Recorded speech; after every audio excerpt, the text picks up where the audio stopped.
Welcome back to another video. In this episode video thing, we're gonna get the R8 running. Let's get on with it.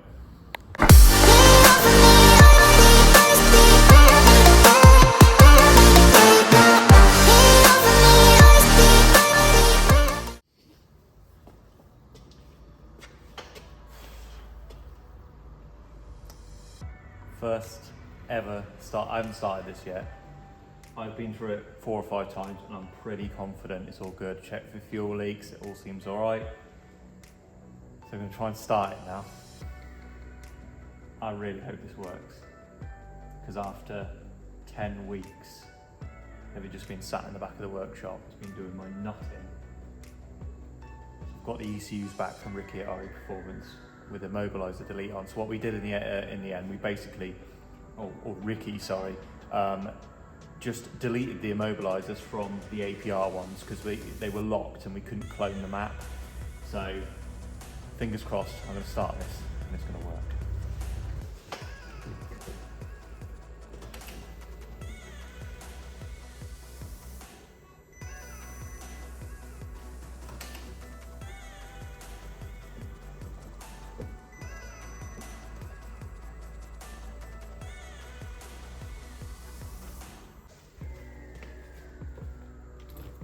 Doesn't work. Well, I'm just going to swap out the ECUs from my original ECUs and just see if it starts, because it seems to be like the immobiliser delete hasn't worked. So I'm just going to put my ECUs in it now and see if it will actually fire over. It's got dashboard, everything, just no starter. So I'm going to see if we'll swap them over and see what happens. Okay, so I've put my ECUs back in. That's the stock ECUs. We're going to see if we can get it to turn over now.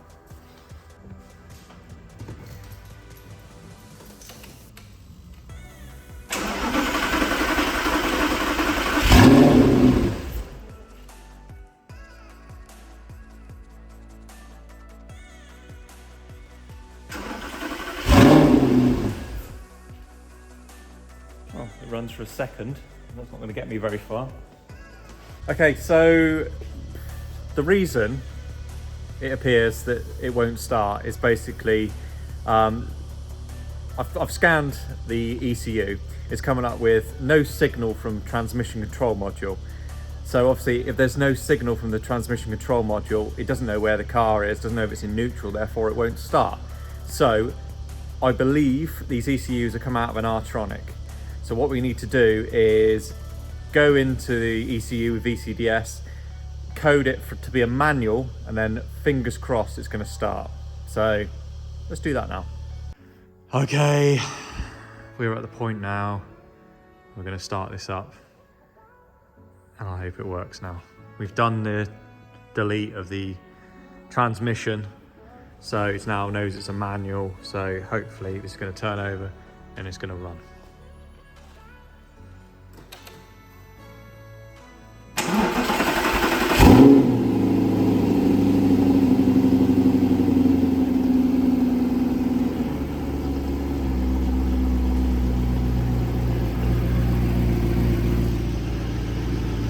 Seems okay.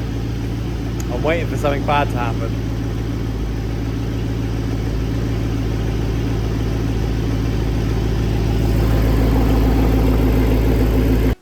Yeah, so that didn't last long.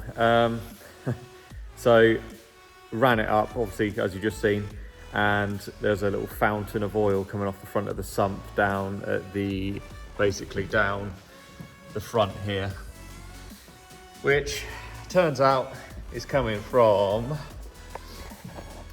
this sandwich plate here. So the gasket, obviously I've taken the gasket out now. The gasket in there, I should have replaced it.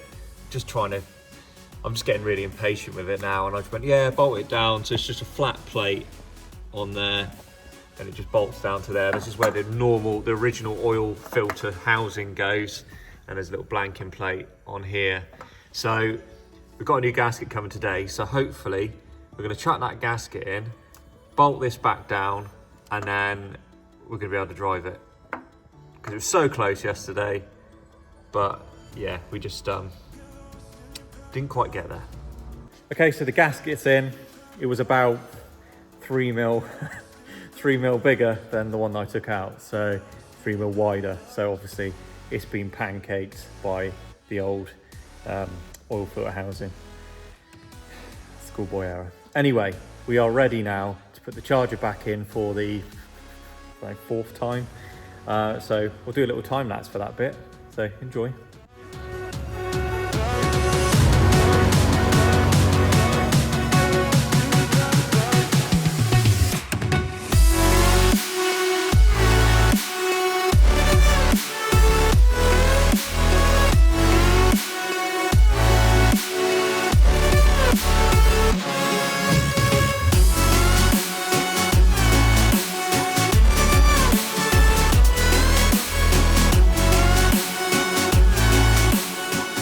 Okay, I'm sat in the engine bay of the R8. We're about to start it again. And we're basically I'm up here so we can see if that sandwich plate's still leaking. If it is, I'm gonna lose my shit, I think. Anyway, we're gonna start it up now. Fingers crossed. Press the lock button. Oh, stop, off. Fucking missed a pipe. Yeah, a little bit of weepage there. Sorted now though. Here we go.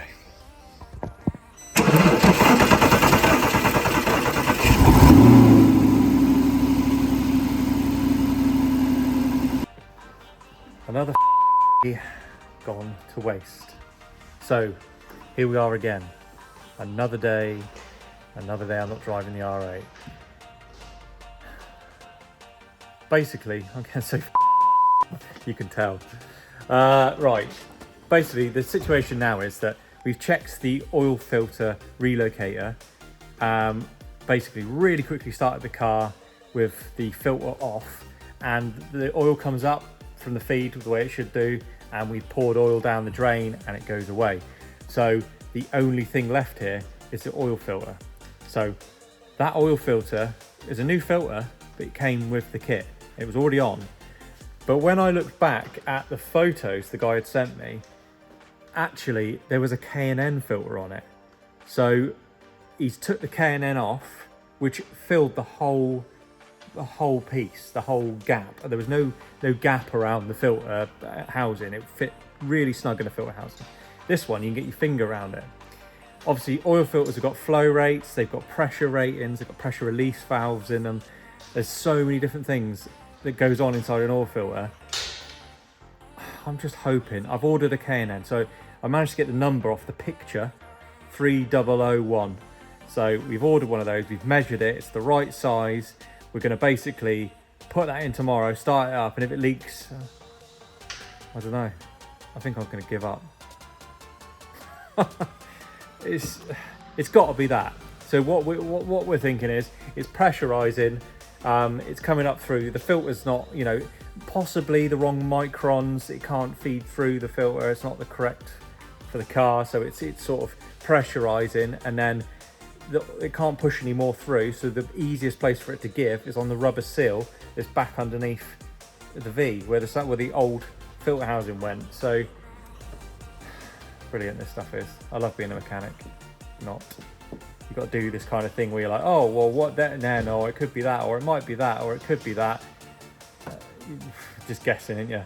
So if the filter thing doesn't work tomorrow, I really don't know where to go. So I'll see you tomorrow for possibly a video of me crying. I don't know. See you then. Okay, so the K&N's here. 3001. It's completely different, and it's, look at the size difference. I'm gonna chuck this on. I say, I'm literally at my wit's end with this thing. So I'm gonna chuck this on in there where it fits like proper snug, and start it up. And there it is again, pissing out oil. Right, we're up and running. No oil leaks. Turns out in the end it was my fault. So basically what's happened is, underneath the intake manifold there was just a little bracket holding a fuel pipe on, which wasn't required anymore, so it didn't need the fuel pipe. And I just took it out, didn't think anything of it. It was part of basically an oil plate, so somehow oil was coming out through the bolt. So yeah, after all that pissing around, it was my fault. So even if you think, like, the moral of the story here, even if you think that a bolt doesn't do anything other than hold something, just put it back in. Because I've had that charger off 6 times now, trying to fix that oil leak, and it was just a missing bolt. So bolt's back in, it runs fine. Let's give it a little rev.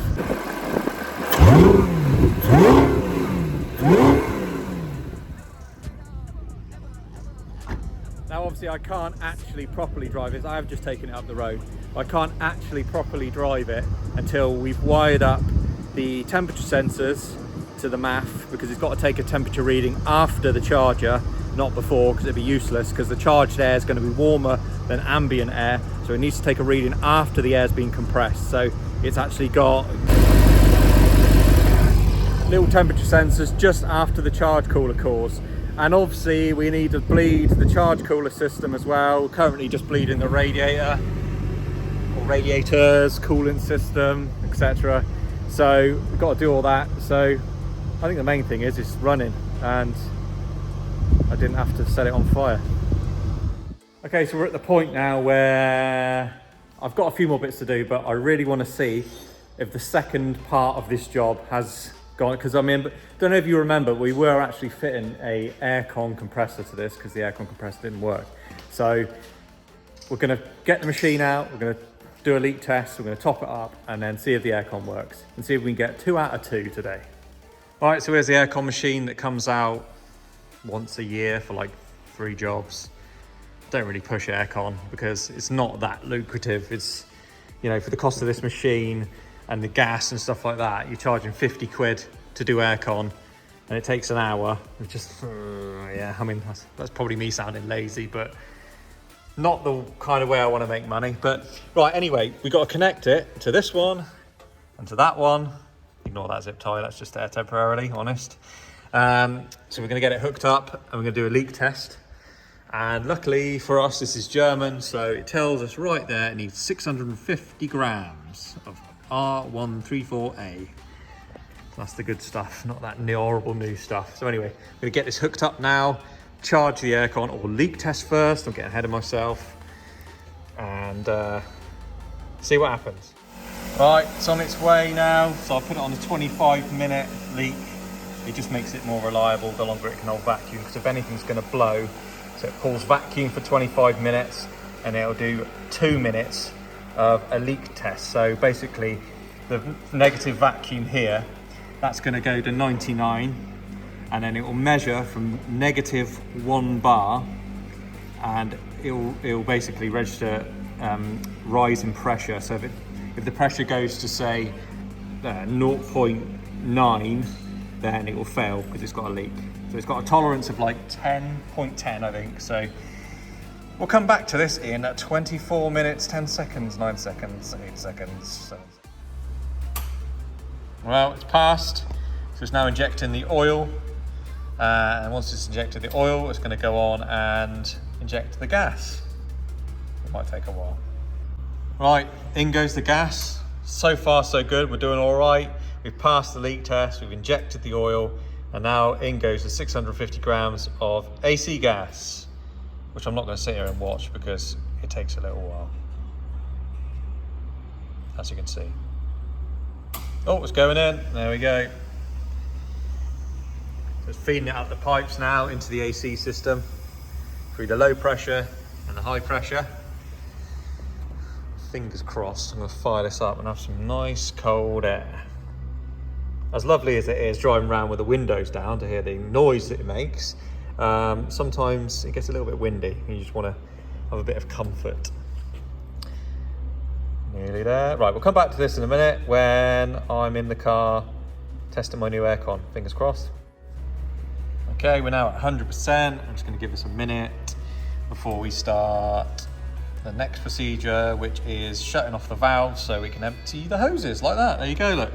So we've got to unscrew the couplings, so that just releases them from the vehicle, shuts the valve. That one, that one. And now you can return to the machine. Press the OK button to shut it up. Yes, I am sure I've done it. So that's it, it's emptying the hoses. The AC system, the loop is now closed, so we're gonna get in and we're gonna feel some nice cold air. Please. Okay, so here we are in the car. We're gonna start her up. And we're gonna press AC. Well, it stayed on, which doesn't mean anything. That just means it's got gas in it.